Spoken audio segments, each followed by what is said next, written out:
ओम शांति। अगर आप सुबह 2 से 5 बजे के बीच में उठते हैं तो अपने बच्चों और परिवार को बुरी नज़र से बचाने के लिए ये 5 काम जरूर करें। देखिए, क्या आप रात के अंधेरे में अचानक जाग जाते हैं जब चारों ओर गहरा सन्नाटा होता है? घड़ी की सुइयां जब आप देखते हैं तो 2 और 3 के बीच घूम रही होती हैं और आपका दिल किसी अनदेखी बेचैनी से धड़क रहा होता है। तो ये कोई साधारण समय नहीं है, एक घड़ी की नींद नहीं टूटी है, आपकी आत्मा को जगाया गया है। याद रखना, जब भगवान आपको आधी रात को उठाते हैं तो वो या तो आपको तैयार करना चाहते हैं या फिर आपको बचाना चाहते हैं बुरी नज़रों से और असुरक्षित जगह से। आप हमेशा याद रखना कि रात का समय सिर्फ आराम करने का नहीं होता है, ये एक आत्मिक युद्ध का मैदान होता है। जब आप रात 2 से 3 बजे के बीच उठते हैं तो ये कोई इत्तेफाक नहीं है, ये एक बुलाहट है, एक डिवाइन अलर्ट है। और आसुरी शक्तियाँ जानती हैं, माया जानती है कि ये समय आपके जीवन के लिए कितना शक्तिशाली है। इसलिए वो चाहती हैं कि आप उस समय मोबाइल देखें या फिर करवट लेकर के आप सो जाएं, लेकिन भगवान चाहते हैं कि आप जागें और अपनी आत्मा से बात करें। तो आज की इस वीडियो में हम जानेंगे कि जो आपको रात के समय ज़रूर करने चाहिए, क्योंकि यहीं से आपकी आत्मा की विजय शुरू होती है और आत्मा की हार, नकारात्मक शक्तियों की हार तय हो जाती है। तो चलिए एक एक करके समझते हैं। नंबर 1, जब आप सुबह 2 से 3 बजे के बीच उठ जाते हैं तो सबसे पहले अपने हृदय की जांच करो। क्या कुछ छुपा हुआ आपके अंदर कोई पाप है? रात का वो समय जब सब कुछ शांत होता है, कोई आवाज़ नहीं, कोई शोर नहीं, बस आप और आपके विचार होते हैं ईश्वर के बीच। और यही वो वक्त होता है जब भगवान हमें सबसे नज़दीक बुलाते हैं। पर सवाल ये है, क्या हम अंदर से तैयार हैं उस परमात्मा की बुलाहट को सुनने के लिए? बहुत बार हम ईश्वर से कुछ सुनना चाहते हैं, लेकिन हमारा दिल इतना भारी होता है कि ईश्वर की आवाज़ भी हमें सुनाई नहीं देती है। हम प्रार्थना करते हैं लेकिन जवाब नहीं आता। हम शांति चाहते हैं लेकिन बेचैनी बनी रहती है। क्यों? क्योंकि कहीं ना कहीं हमारे दिल के किसी कोने में छुपा बैठा एक ऐसा पाप है जिसे हम मानने से भी डरते हैं, एक ऐसा गुस्सा जो दबा हुआ है, एक ऐसा धोखा जो भुलाया नहीं गया, या फिर वो आदत जिसे हमने कह दिया है कि कोई बात नहीं, ये तो सब करते हैं, मैंने कर लिया तो क्या बड़ी बात है। पर आप याद रखो, भगवान वो नहीं जो हमारे दिखावे को देखते हैं, भगवान तो हमारे हृदय को देखते हैं, आपके दिल को देखते हैं, आपके दिल में क्या छुपा है।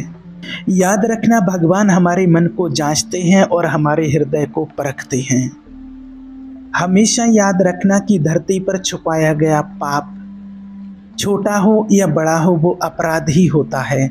जब तक हम अपने दिल की जांच नहीं करते हैं तब तक हम भगवान के साथ एक असली संबंध नहीं बना सकते हैं। सच्चा आत्मिक जीवन आत्मा की सफाई से शुरू होता है, विनम्रता से। इसलिए जब आप रात के उस एकांत समय में भगवान से बात करना चाहो तो पहले अपने हृदय से ये कहो कि हे प्रभु, क्या मुझ में कुछ ऐसा है जो मैं समझ नहीं पा रहा हूँ, देख नहीं पा रहा हूँ? अगर कुछ ऐसा है तो प्यारे मीठे शिव बाबा, मुझे वो दिखाओ कि वो क्या है और मुझे बदलने की शक्ति दो। और यही शब्द आपकी आत्मा को छू जाएंगे। यही शुरुआत है सच्चे आत्मिक जागरण की। नंबर 2, आत्मिक शुद्धिकरण के लिए गहराई से भगवान से गहरे शब्दों से बोलो। जब आपने अपने गहराई से अपने अंदर झांक लिया है, पाप की पहचान कर ली है, तो अब अगला कदम है शुद्ध होना। जैसे कोई डॉक्टर पहले बीमारी बताता है फिर इलाज देता है, वैसे ही भगवान हमें पहले सच्चाई दिखाते हैं और फिर हमें साफ करते हैं। अगर हम उसके पास टूटे हुए दिल से आएं, हम सब प्रभु परमात्मा इंसान हैं, मुझ में उतनी समझ नहीं है, हमने अनजाने में या जानबूझ करके बहुत बार किसी को दुख पहुंचाया है, और आप सच्चे दिल से इसको स्वीकार कर लेते हैं, तो यही तो परमात्मा की अनुग्रहता है कि वो हमें वैसा नहीं छोड़ते हैं जैसा हम हैं। वो हमें नया बनाना चाहते हैं, अंदर से पवित्र करना चाहते हैं। याद रखना, अगर हम अपने पापों को, अपनी गलतियों को स्वीकार कर लें तो ईश्वर हमारे पापों को क्षमा करके और हमें अधर्मों से शुद्ध करने में विश्वास योग्य बनाते हैं। आत्मा को शुद्ध करने की प्रार्थना कोई साधारण शब्द नहीं होते हैं, वो आंसू होते हैं जो हमारे दिल से निकलते हैं, हृदय की गहराइयों से निकलती हैं, और वो आवाज़ होती है जिसको दुनिया नहीं सुनती है लेकिन ईश्वर सुनते हैं। याद रखना, सिर्फ परमात्मा की पवित्र किरणें ही, ईश्वर की शक्ति ही हमारे आत्मा की मैल को साफ कर सकती है, धो सकती हैं। इसलिए जब आप रात के अंधेरे में, उस पवित्र घड़ी में जब भगवान से बात करने के लिए बैठें, तो आप अपने दिल से कहिए, हे प्रभु परमात्मा, मेरी आत्मा को साफ करो, मेरे हृदय को धो दो, मेरे मन, मेरी आत्मा और मेरे विचारों को भी शुद्ध कर दो। आपके सामने मैं खाली हाथ आता हूँ, मुझे फिर से बनाओ। ये कोई धार्मिक रस्म नहीं है, एक टूटी हुई आत्मा की सच्चे दिल से आत्मा से पुकार होती है, और भगवान ऐसे दिल को कभी नहीं ठुकराते हैं। जैसे एक गंदे बर्तन को पानी से धोया जाता है और फिर उसमें दूध डाला जाता है, वैसे ही भगवान पहले हमें साफ करते हैं, फिर अपनी शक्तियों से भरते हैं, और जब हम शुद्ध हो जाते हैं तो आप जब भगवान से कुछ बोलते हैं, भगवान से शक्तियाँ प्राप्त करते हैं, तो उसमें सामर्थ्य आ जाती है और आपकी आत्मा एकदम हल्की हो जाती है। आप ईश्वर की आवाज़ को साफ साफ सुन सकते हैं। नंबर 3, भगवान से कहो, प्रभु आप मुझसे बात करो। अब जब आत्मा ने अपने बोझ को उतार दिया है, अपनी गलतियों को स्वीकार कर लिया है और आपके आंसुओं से पवित्रता बह चुकी है, तो वह आपका दिल तैयार है। अब आप वो मिट्टी हैं जिसे कुम्हार आकार दे सकता है। अब आप वो खेत हैं जिसे बीज के लिए खोदा गया है। अब सिर्फ आपको एक बात कहनी है, प्रभु, हे परमात्मा, मेरे मीठे शिव बाबा, या फिर आप जिसको भी मानते हैं, आप कह सकते हैं कि परमात्मा, भगवान मुझसे बात करो। ये शब्द छोटे जरूर हैं, लेकिन इनका मतलब इतना गहरा है कि आपके ये शब्द ईश्वर तक पहुंचते हैं। जब कोई भी आत्मा अपने सच्चे मन और विश्वास से परमात्मा से शब्द बोलते हैं, तो भगवान का दरवाज़ा खुलता है, और इस समय सच्चे संवाद का होता है, न कि शब्दों का, बल्कि आत्मा से परमात्मा की बातचीत का। याद रखना, भगवान हमेशा बोलते हैं, लेकिन क्या हम उनकी आवाज़ को सुन पाते हैं?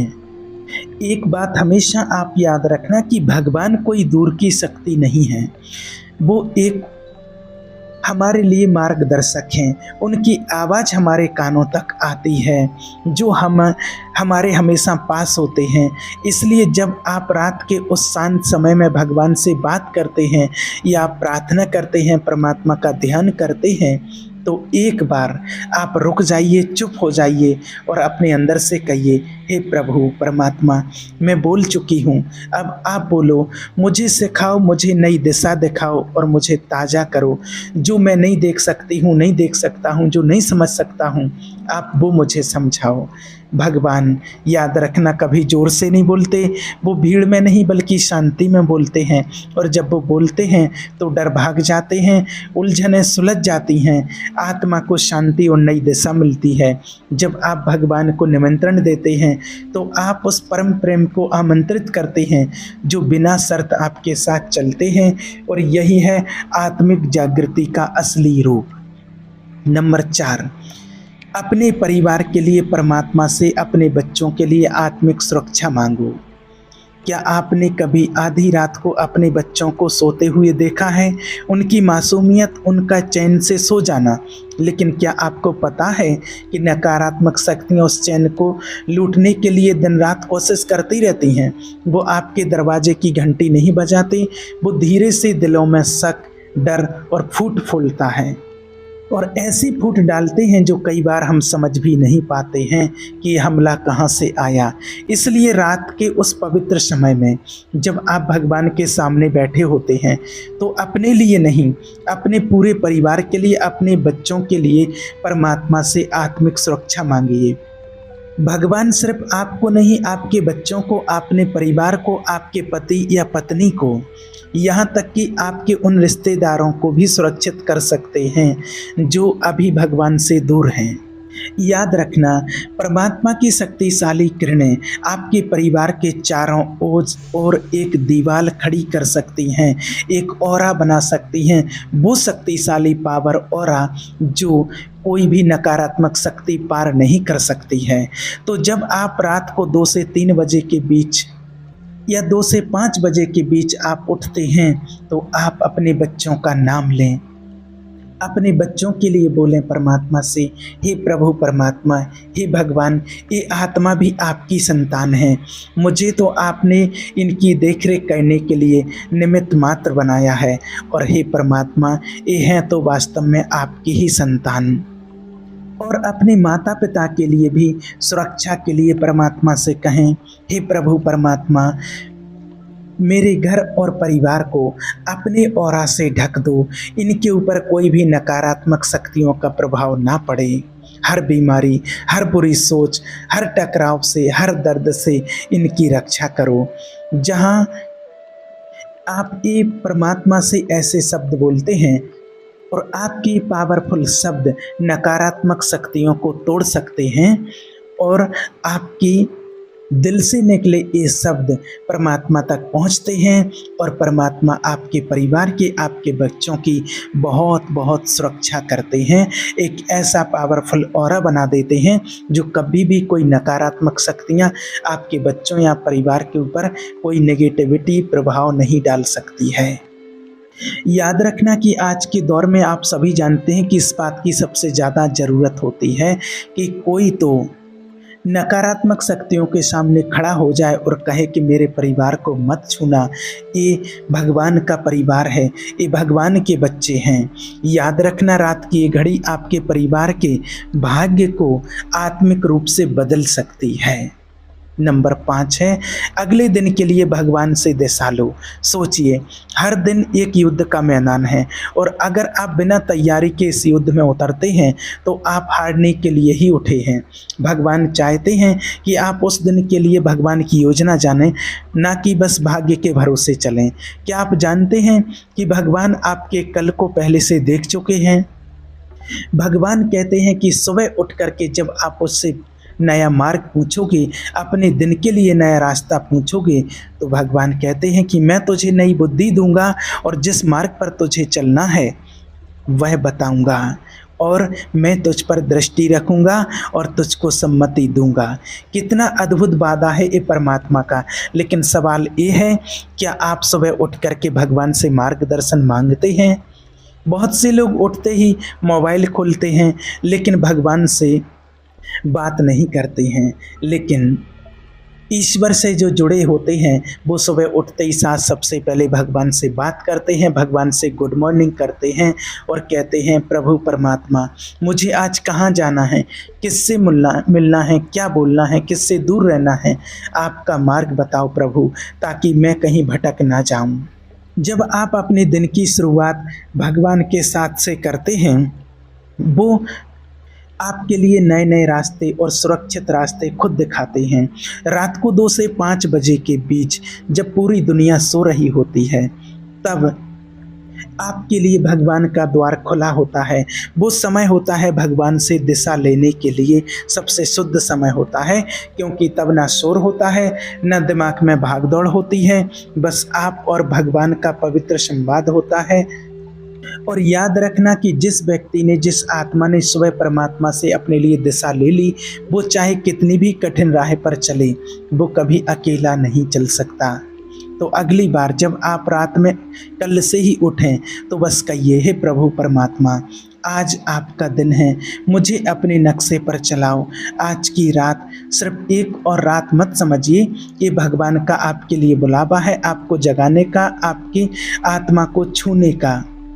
और जब आप रात को 2 से 5 बजे के बीच उठते हैं तो ये कोई संयोग नहीं होता, एक आत्मिक निमंत्रण होता है।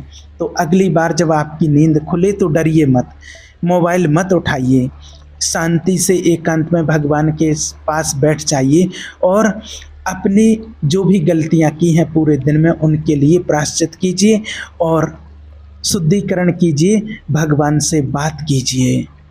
अपने परिवार को ईश्वर के हाथों में सौंप दीजिए और अपने दिन की योजना के लिए भगवान से पूछिए। ओम शांति।